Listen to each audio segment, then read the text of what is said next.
नमस्कार दोस्तों, स्वागत है एसटीजी न्यूज के चैनल में। जैसा कि आप देख सकते हैं, BTSC staff nurse grade A के बारे में बात करूंगा। नई जानकारी के साथ आया हूं और इसके बारे में सिलसिलेवार ढंग से आपसे बात करने वाला हूं। और BTS staff nurse grade A का रिजल्ट कब तक आएगा, इस पर भी हम बात करेंगे।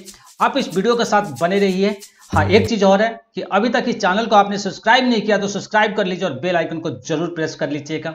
इसी तरह से नई अपडेट आप तक पहले पहुंचती रहे।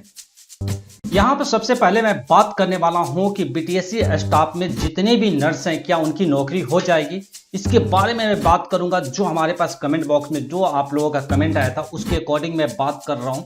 जैसे मान लीजिए कि आंकड़ा लगाया जा रहा है कि टोटल 10,000 मान लीजिए फॉर्म है, 6,000 बीटीएससी यानी बिहार के हैं, अदर 4,000 के हैं। तो इसमें से आइडिया अगर थोड़ा ओवरऑल देखें तो 60 से 800 लोग बाहर हो रहे हैं, बाकी सारी लोगों की नौकरी होगी। लेकिन ये कैसे हो सकता है, इसका क्या रूल रेगुलेशंस हैं?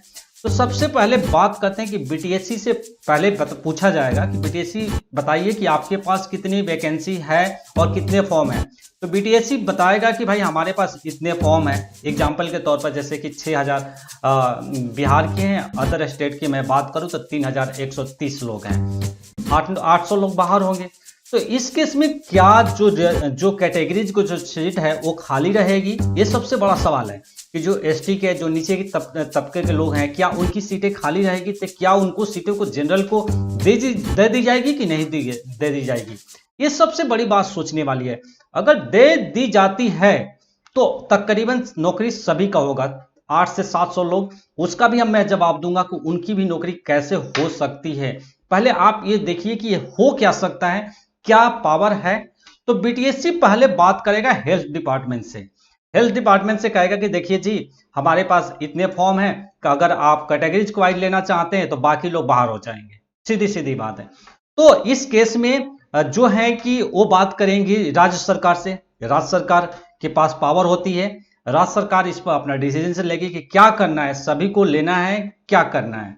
तो सबसे बड़ा सवाल यही निकल के सामने आ रहा है कि क्या अगर राज्य सरकार अगर डिसीजन लेती है कि नहीं, कैटेगरीज को ही जितना है, यानी सीट बाकी रह जाए, बाकी लोग बाहर हो जाए, तो यहां पर सबसे बड़ी चीज एक प्लस पॉइंट निकल के सामने आ रही है कि इस वक्त कोविड का समय चल रहा है, कोरोना वायरस का समय चल रहा है। सरकार चाहेगी, चाहे वो अदर स्टेट से हो या फिर बिहार से हो, वो यही चाहेगी कि जितना मैक्सिमम से मैक्सिमम सीट है वो भर जाए। क्योंकि बिहार के जो मेडिकल सिस्टम है किसी से छिपा नहीं है।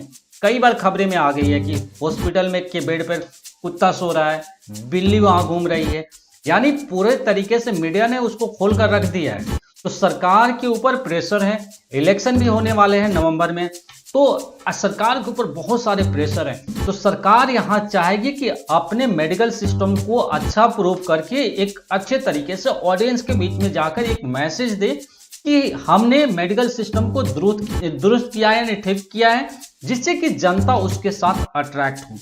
तो इस कंडीशन में क्या हो सकता है, राज्य सरकार क्या डिसीजन ले सकती है।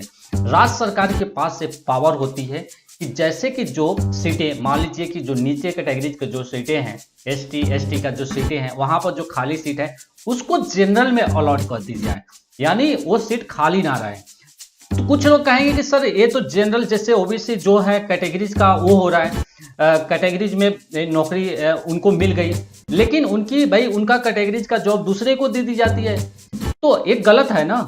तो देखिए, यहीं पर मैं क्लियर करना चाहता हूं, ये सरकार, हम और आप डिसीजन नहीं ले सकते, राज्य सरकार डिसीजन लेगी कि क्या उसको सभी सीट को फुलफिल करना है।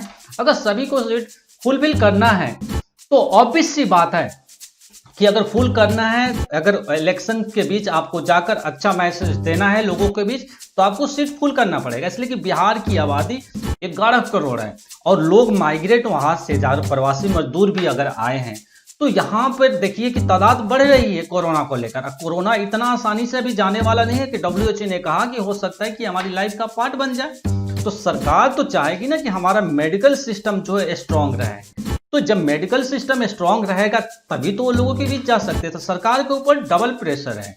तो यहीं पर सरकार अपना स्टैंड ले सकती है। और वो स्टैंड क्या है, क्या मैं ओरली बोल रहा हूं कि क्या इसका कोई प्रूफ है, तो प्रूफ भी मैं आपको दिखा रहा हूं। उस प्रूफ को आप देखिए कि क्या राज्य सरकार के पास से पावर होती है। जैसा कि आप लिस्ट देख सकते हैं, इसमें चयन की प्रक्रिया मैं आपको पढ़ के सिलसिलेवार ढंग से बताता हूं कि आयोग तकनीकी पदों हेतु संबंधित पदों को सेवा के संदर्भ में नियमावली के अधीन विविध प्रक्रिया के अनुसार उम्मीदवारों को चयन कर सकेगा। उम्मीदवारों को चयन कर सकेगा, परंतु किसी भी तकनीकी पद हेतु सेवा के संदर्भ में नियमावली में नहीं होने की स्थिति में, नहीं होने यानी बच्चा कम हो जाता है, स्टूडेंट कम हो जाता है, सीटें खाली हो जाती है, तो वो सीटों को जनरल में अलॉट कर दिया जाएगा, यानी जनरल में वो चला जाएगा, एज ए जनरल उसको काउंट कर लिया जाएगा। राज्य सरकार की पुनर्मति से आयोग द्वारा इस प्रयोजनात्मक बनाई गई चयन नियमावली के विविध प्रक्रिया के अनुसार तकनीकी पदों पर नियुक्त हेतु उम्मीदवारों का चयन कर सकेगा। ये सबसे बड़ी बात निकल के सामने आ रही है कि उम्मीदवारों को चयन कर सकेगा, यानी राज्य सरकार के पास से पावर है कि जो वैकेंट है सीट है वो चाहें तो उसको जनरल में ट्रांसफर कर दिया जाएगा, जैसा कि आप देख रहे हैं। तो जैसा कि आपने देखा कि राज्य सरकार के पास पावर होती है। अब कुछ लोग 60 से 800 स्टूडेंट रहते हैं, उनका क्या होगा? वो बाहर चले जाएंगे? ऐसा कुछ भी नहीं है।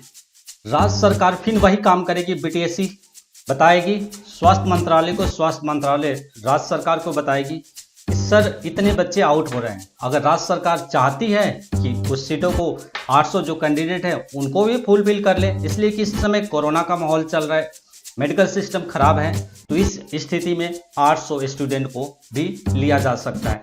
तो मेरा मानना है कि सभी का नौकरी हो जाएगा।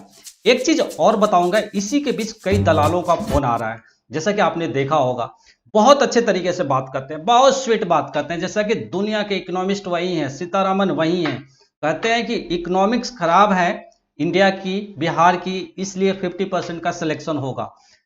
50% का सिलेक्शन उनको कैसे पता?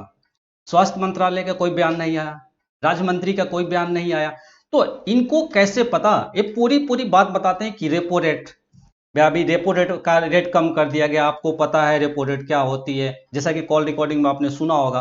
रेपो रेट आपको थोड़ा मैं बता देता हूं, रेपो रेट क्या होती है, आपको भी कंफ्यूजन ना हो। रेपो रेट क्या होता है कि जब आरबीआई जब बैंक को पैसा देती है, जैसे मैं किसी फ्रेंड को पैसा दे रहा हूं तो मैं अपना कुछ इंटरेस्ट रखूंगा, उसी तरह से आरबीआई से छोटे बैंक लोन लेते हैं, तो आरबीआई उस पर कुछ चार्ज करती है, उसको ही बोलते हैं रेपो रेट। तो रेपो रेट वही होता है जो बैंक चार्ज यानी आरबीआई चार्ज करती है। इनको इतना कुछ पता है, लेकिन ये नहीं बताते, इनको कहां से पता चल जाती, ये बात मुझे नहीं समझ में आती। ये सिर्फ एंड सिर्फ आपको भरमाते हैं, आपको मिसगाइड करते हैं कि आप चाहो कि उस 50% में मैं आ जाऊं। आपको भी पैसा लेने का उनका कुछ वजह तो होना चाहिए ना। इसलिए मैं ऐसे लोगों से मैं कहूंगा कि आप सतर्क रहें, ध्यान रखें। एक चीज और आपसे बात करने वाला, कुछ लोग यही बोलेंगे कि सर 40% से ज्यादा रिजर्वेशन नहीं दिया जा सकता अदर स्टेट को।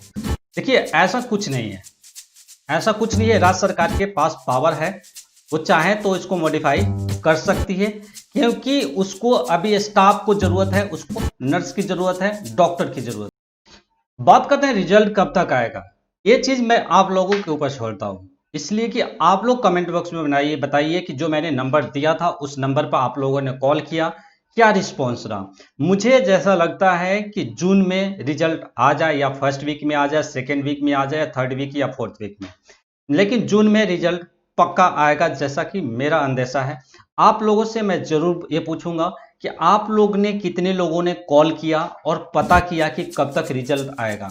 इसलिए कि बिहार है, अमेरिका नहीं है, यहाँ पर बहुत कुछ चीजें पता नहीं चलती, लोग सही से नहीं बताते, कोई वेबसाइट पर अपडेशन नहीं होती, सिर्फ वर्बली हम बात करते हैं, उसके बिहाफ पर जो वहां से लोग बताते हैं वही चीज हम आपके सामने रखने की कोशिश करते हैं।